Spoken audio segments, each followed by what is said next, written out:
So yeah, we have a Bay of Blood here. Today I wanted to talk about this movie because this is actually a very special movie. It's basically the if one of the first, if not the first slasher movie ever made. So because I'm a big fan of slasher movies, this one has to be in my collection.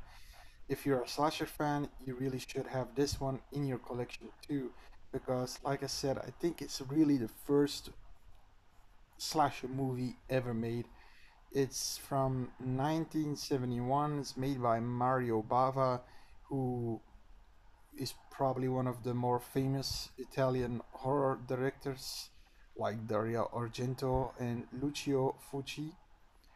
This movie is basically um, a whodunit slasher, but the fun uh, the fun concept of this story is that it's about this family, and the patriarch of the family dies, and she is pretty rich, so everybody from the family comes together, and she has this big mansion on a big bay, okay, in Spain somewhere.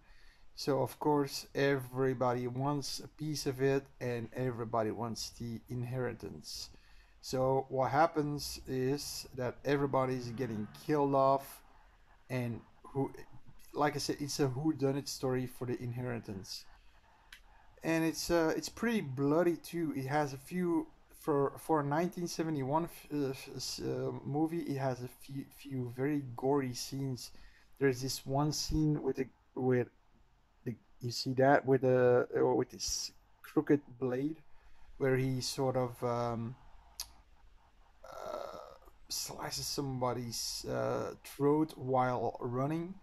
Then you have the famous scene where a couple is having sex and they are both both punctured by a spear, and that's a scene that probably a lot of people will notice because will recognize, because it's a Friday the 13th Part 2 scene.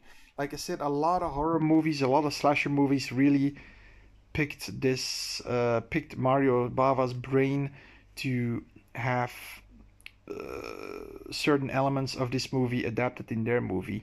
And the thing is that because a lot of people think that's the thing, a lot of people think that Halloween is the first slasher movie, but actually this one's the first. This one even comes before Black Christmas.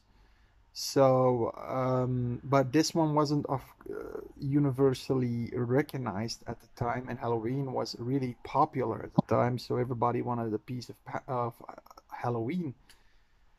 I don't think the movie has a lot of negatives going on. Maybe a little bit outdated. It's also an Italian movie, so a lot of the voices are dubbed, so the acting isn't always superior, but still, it's a pretty good movie with a good premise and yeah, a good whodunit slasher. A real classic. Bye.